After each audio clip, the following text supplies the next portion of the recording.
Hello everyone. I hope you're doing well. I hope you're staying safe. My name is Nunzio Presta. I'm the founder and CEO of BizOn, an online marketplace where people can buy, sell, and grow businesses or franchises every day, ideally in the micro market. So we're talking about these small mom and pop shops with valuations of under 5 million. Now, there's no doubt that tons of business owners have a lot of concerns with the current business environment, and those concerns are valid. And generally the last, couple times I've been on Instagram doing these Q&As, the general theme has been we can't control the timeline of this thing, but we can control the outcome. So like I mentioned, the last couple times or last couple weeks I've been chatting with, the best in business. And the goal with it is to stay informed, stay positive, and help each other out as much as possible. During difficult times, it's extremely important to lean on family, lean on friends, and lean on mentors, especially as entrepreneurs and business owners. So for today's session, I am super excited. I highly recommend getting those notebooks out, making some fresh popcorn, because there's going to be some great takeaways today. Today, I'm excited to lean on a friend and mentor, Marc Randolph. Marc is the co-founder of Netflix, serving as their first CEO, the executive producer of their website, and a member of their board of directors. He's also the founder and co-founder of more than a half a dozen other successful startups. He's a mentor to many great entrepreneurs and invested in numerous successful tech ventures. He's also the author of That Will Never Work, which I read, and I absolutely love it. So let's invite Marc into this conversation. Now let's get started. Marc, how are you? Well, thanks, Nunzio. Thanks for having me. No, thanks for joining. This is such a pleasure out the gate. I really want to tell you how much I loved your book. Like, I really did. Thank you. I mean, it's actually been really.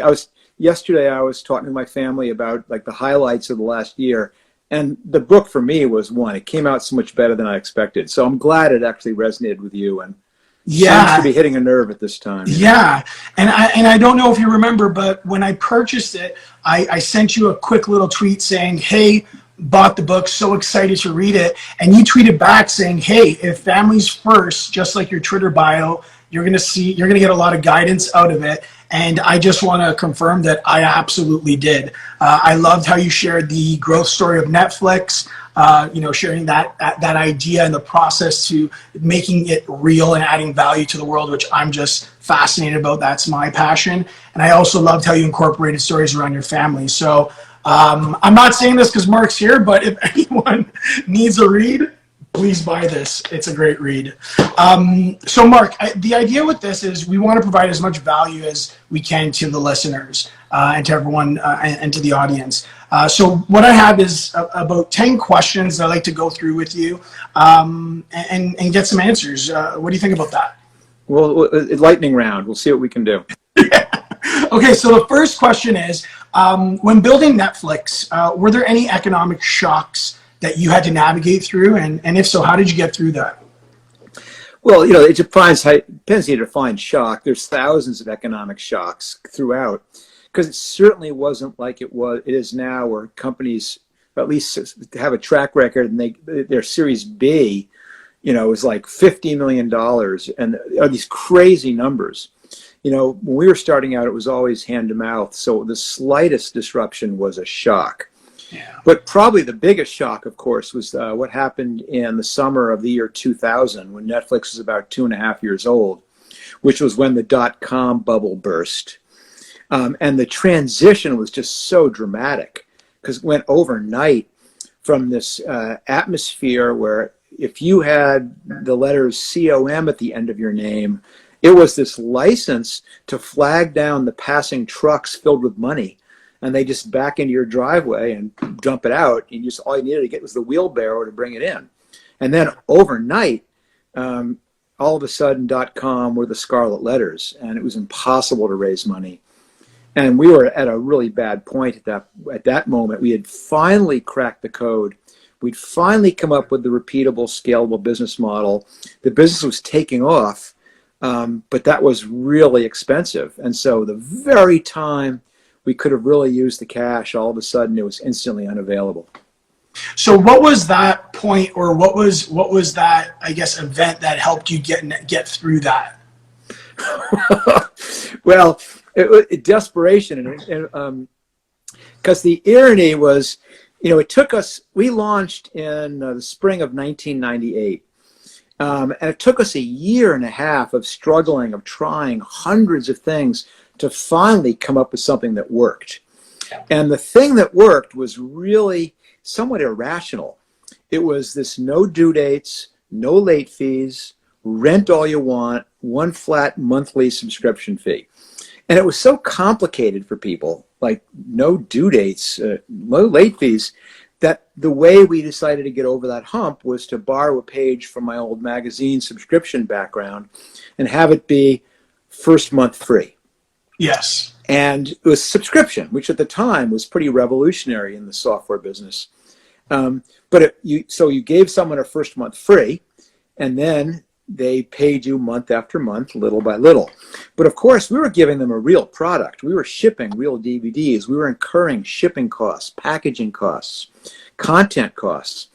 And so had this crazy irony where on one hand, oh my gosh, orders are flooding in.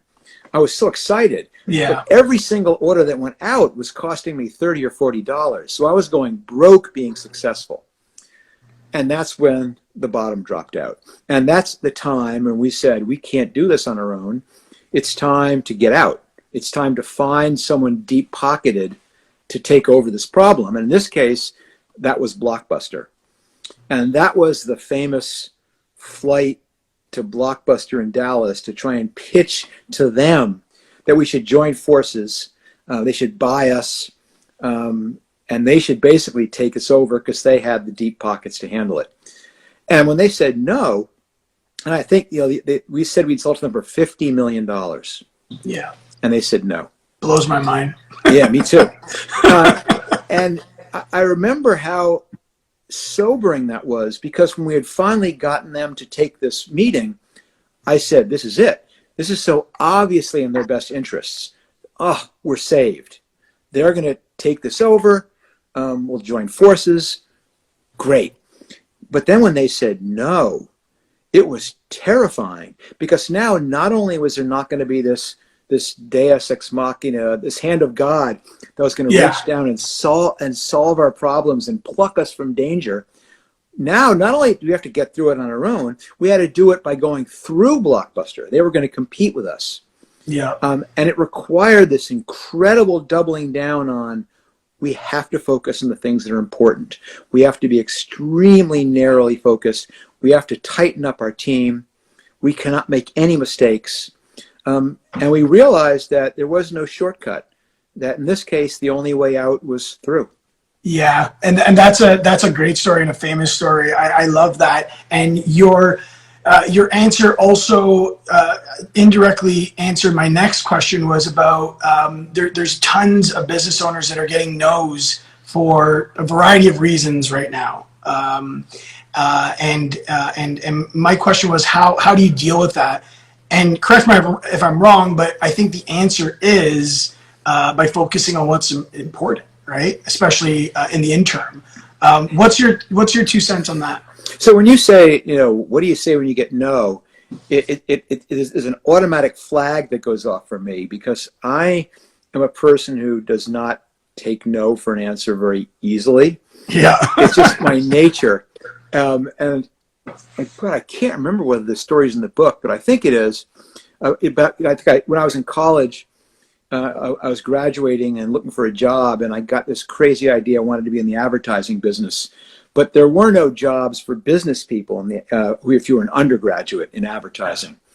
And I found out a company was hiring, and I applied, but there was like 1,000 people applying.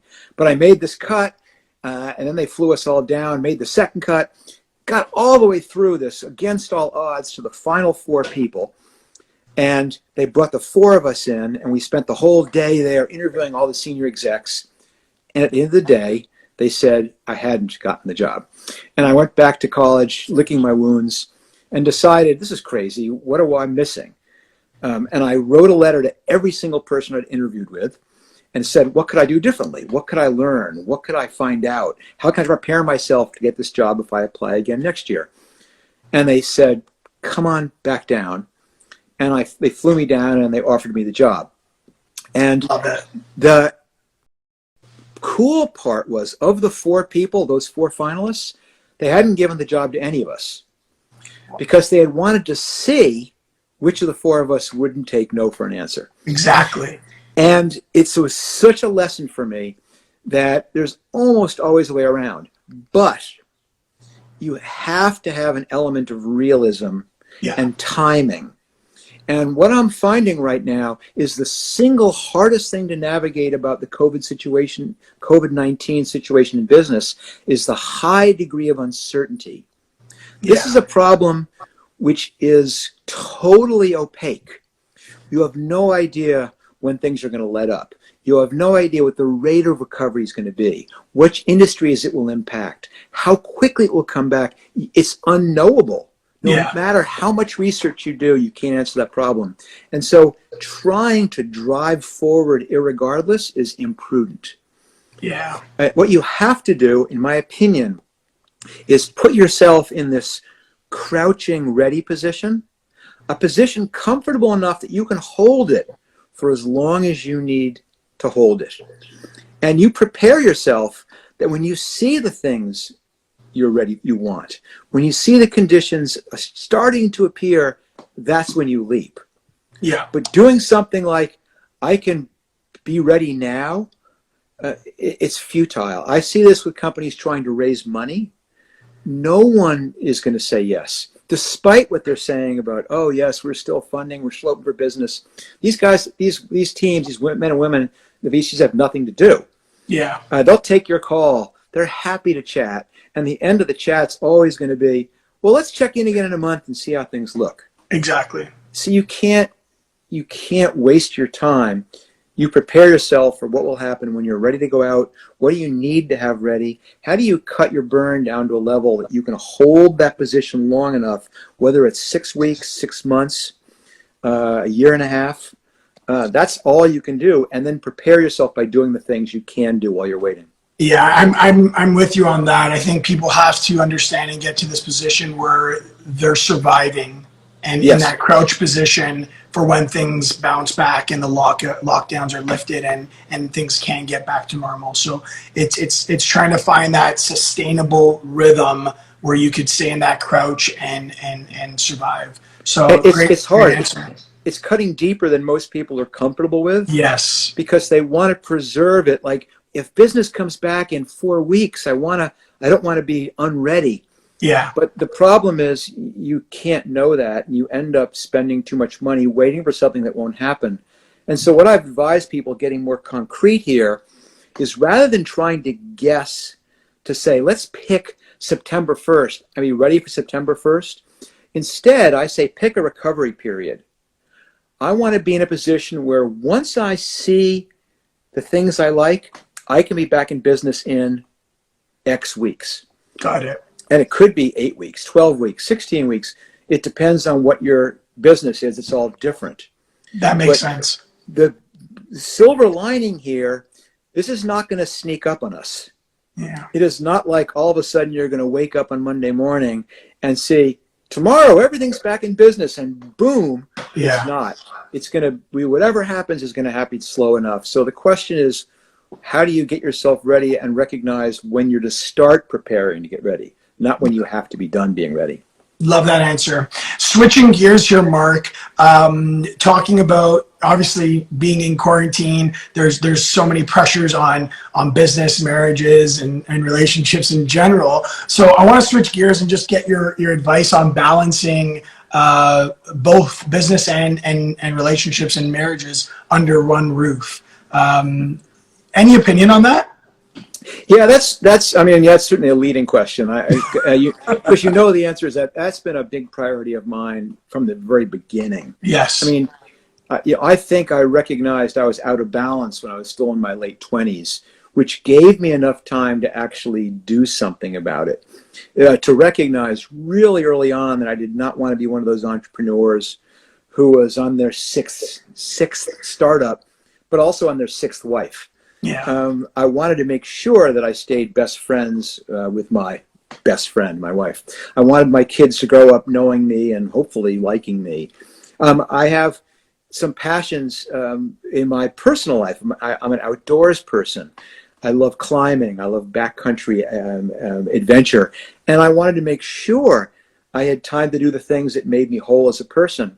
Yeah. And I realized a really interesting thing, which is that if you prioritize things possible, you certainly could, quote unquote, have it all. The analogy that I've used a lot is, well, I did an expat a year or two in Europe. I worked out of a Paris headquarters, but I was doing business in almost every European capital, which meant that 4 days out of 5, I was on a plane, flying somewhere. And I learned after not too long never to run for a plane, ever. And I realized, because most of the time it made no difference, that you'd be hustling your way down the concourse like O.J. Simpson, jumping over people, carrying your briefcase, and you'd pull up to the gate and you missed it anyway. Or worse, you pull up to the gate and you pant and you're sweating and you congratulate yourself and you sit in your seat for 20 minutes before the plane takes off. The amount of time it makes a difference is 1 time out of 100. And it's not worth running 100 times to catch the plane once. It's the same, though, with most people who feel they've got to burn the candle at both ends. Yeah. They've got to be in the office till 2 in the morning and be there at 6 and work the weekends. And yes, in a crisis is a time and a place for that. But most of the time, it doesn't make a difference. That the more important thing is to recognize you're in this for the long haul. You have to leave time for the family. You have to leave time for the personal pursuits that make you a real person. And I am here, to say it's possible to do it. And I'm going to give one little quick hint. And listen, you can tell I'm a little caffeinated this morning, so you got to cut me off if I'm love it. Going on a little too much. No, keep going. So one of the things that I did, and this is well before Netflix, was my wife and I had this habit, more than habit, a discipline. And it was every Tuesday night, without exception, at 5 p.m., I left the office, she got a sitter, and we had a date night. Love it. Without fail. So if there was a crisis at the office, well, we're going to resolve it by 5. And if you, listen, I need to talk to you, Mark, it's critical. Well, great. We talk on the way to the car. But it happens, rain or shine, no matter what's happening in the business. And the interesting thing that happened here is I was proving that this whole idea about balance wasn't lip service. I was not just saying it's important to have balance and then working like a madman and not taking vacations. I was modeling that it was possible. And a great thing happened.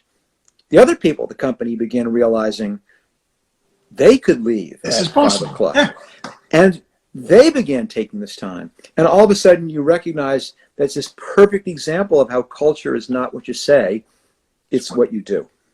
Absolutely. And I think there's this element of that, becoming the DNA of the entire organization and the culture, but it's also showing everyone as a leader that you need discipline, not only in business, but in your relationships as well with your family. Yep. Right. And I think, that's one thing that I've really tried to prioritize as well.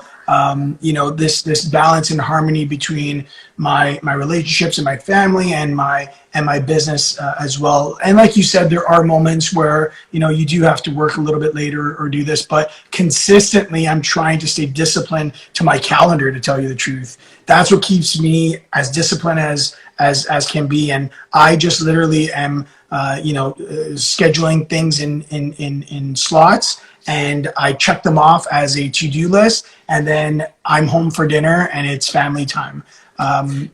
So yeah. It's I was lucky that I have the three-legged stool of the work part and the home stuff and my personal stuff, that the personal stuff, luckily, were things that were not squeeze-inable. Mm-hmm. It was not like I could look at my calendar and go, oh, I've got an hour and a half. I'm going to go off backpacking for 2 days. Yeah. Yeah. If I wanted to get out and do a climb, or I wanted to backcountry ski, or I wanted to even get off and go surfing, I couldn't squeeze it in. And I realized that I had to make it a big rock. I had to say, I've got to put that in place and build the calendar around that.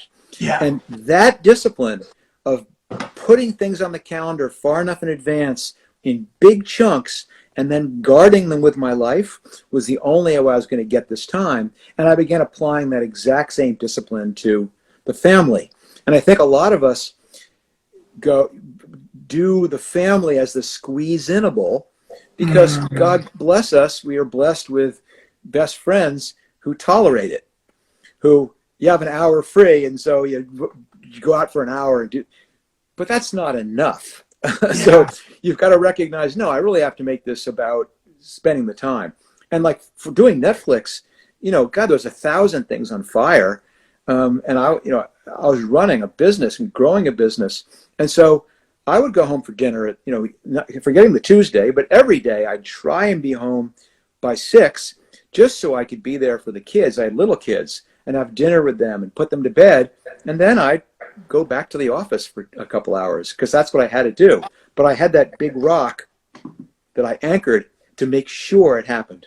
Yeah, and that's literally the point of time I'm in right now, as far as guarding that block and being with my, I have a 2-year-old and a 4-year-old, Leia and David. So and my wife Melissa, I love them with all my heart. So I think guarding that and sacrificing, on both ends to make sure that you work on those relationships. And even if that means, like you said, at this time for me, building some businesses, even if that means guarding my time for dinner, working, being with my family, and then tucking them into bed and flipping open the laptop again, right, or whatnot. So I really do appreciate that. The next question I have here is interesting, because I heard you say it, I believe it was in an interview with Gary Vee. I actually have 2 questions about an interview you did with Gary Vee.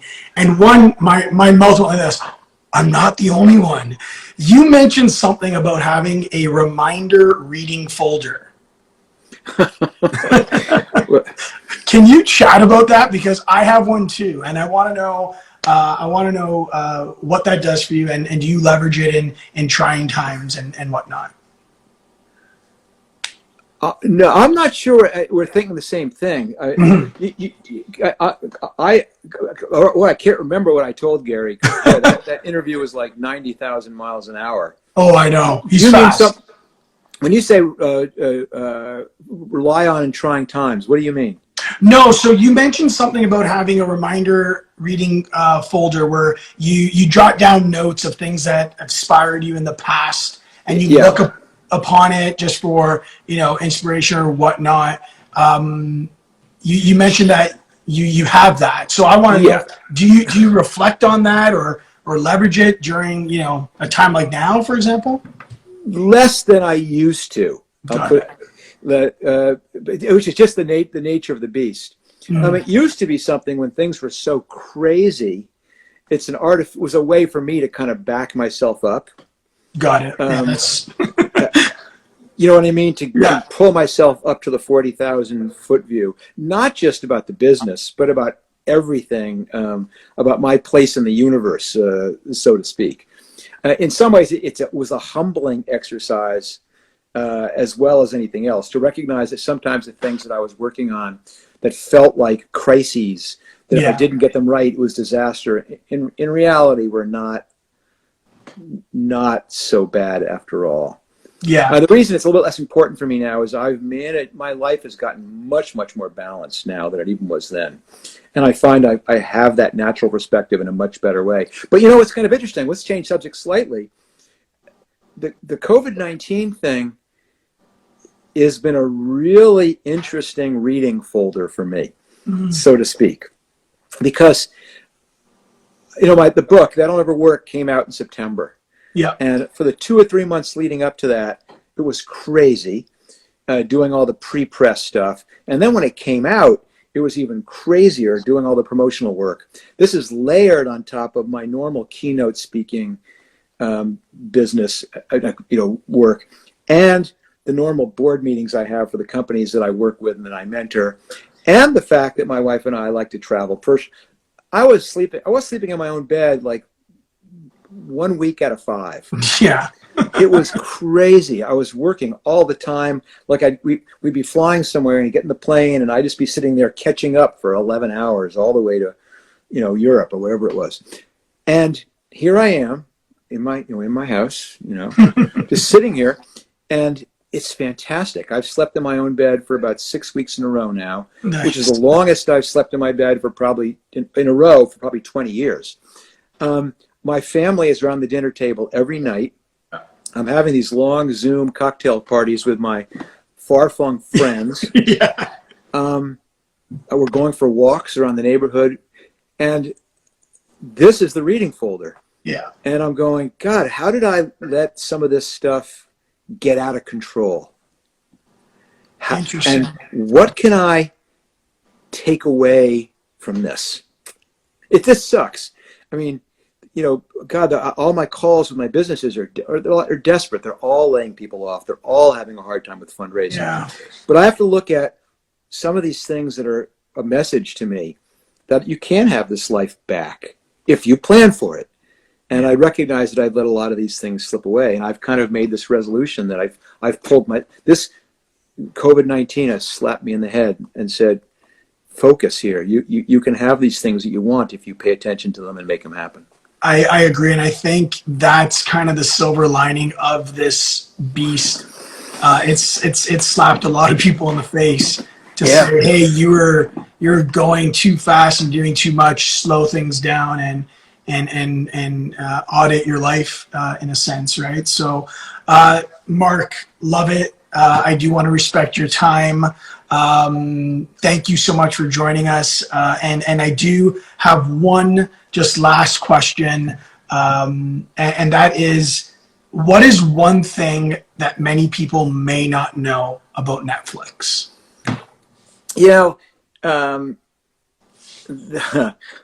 There's a ton of stuff that's under the covers, technical, and how they do things and all that crap. And the best way to find out all these things you don't know is, of course, to read That Will Never Work, which does kind of tell specifically the untold story. Yeah. That story about a late fee on a movie, the story's in there. But I was thinking of one thing. I think it's interesting to people who are running businesses in particular. So Reed Hastings was my business partner at the beginning, who took over from me as CEO and is still CEO of Netflix. He's taken this culture we built, this freedom and responsibility culture, and figured out how to scale it to heights that I never dreamed of. That, we knew I could do it with a 7-person company or a 70-person company. Yeah. Maybe a 700-person company. And Reed has showed it's possible to do it with a 7,000-person company. So here's the unknown thing that people don't know. Reed's metric for management, how long can he go without making a decision? Wow. And I bumped into him last maybe 7 or 8 weeks ago before we all got locked down. And we were laughing about that, and he goes, yeah, I'm on a roll here. I think I've gone almost 2 months without having to make a decision. I love that. And that to him is a sign that he has not just empowered his team to make decisions, but that he's given them the vision, the framework, and enough information upon which to make the right decision themselves. Marc, I love that, because that ties into what, a piece of advice I preach to our audience about what creates a valuable and sellable business. And one of the pillars that we've identified is creating a self-sufficient business. So a business that's not dependent on the CEO and leader. And when you do that, like you said, you're not a liability to the business. That, for 2 months, Reed was able to focus on, the business, 3 to 5 or 8 years from now, while his team is doing what they have to do today. Right. That's amazing. I love it. Marc, once again, thank you so much for joining. This was such a pleasure. Everyone tuning in, thanks so much for tuning in. We're done here. I want to wish everyone health, happiness, and success, and stay safe and stay well, everyone. Thanks, Marc. My pleasure. Nice joining you. Thanks. Bye.